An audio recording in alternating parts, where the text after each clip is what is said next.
White board వాహన యజమానులు ప్రయాణికులను ఎక్కించుకుని తమకు నష్టాన్ని కలిగిస్తున్నారని కర్నూలు టాక్సీ డ్రైవర్లు కలెక్టర్ కార్యాలయం ఎదుట నిరసన చేశారు. కర్నూలు, బళ్ళారి చౌరస్తాల నుంచి ప్రయాణికులను హైదరాబాద్కు తీసుకెళ్తున్న వాహనాలను అధికారులు పట్టించుకోవట్లేదని ఆరోపించారు. దీనిపై రవాణా శాఖ అధికారులు వెంటనే స్పందించి వైట్ బోర్డు వాహన యజమానులపై చర్యలు తీసుకోవాలని ప్రైవేట్ ట్రావెల్స్ యజమానులు డిమాండ్ చేశారు.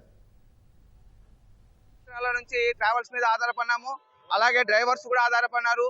డ్రైవర్ కమ్ ఓనర్స్ కూడా దీని మీద ఆధారపడి చాలా వేల మంది బతుకుతున్నారు. అయితే మన అసోసియేషన్ కి సంబంధించి చాలా నష్టం జరుగుతుంది. దేని వల్ల నష్టం జరుగుతుంది అంటే ఓన్ బోర్డులు ట్యాక్సీలు తిప్పడం, అలా కాకుండా అడ్డాల నుంచి వెహికల్స్ తిప్పడం, సెల్ఫ్ డ్రైవ్స్ పెట్టడం, బ్లా లాంటి అనేక ప్రైవేట్ కంపెనీల మన యొక్క ధనాన్ని దోచుకొని పోతున్నాయి.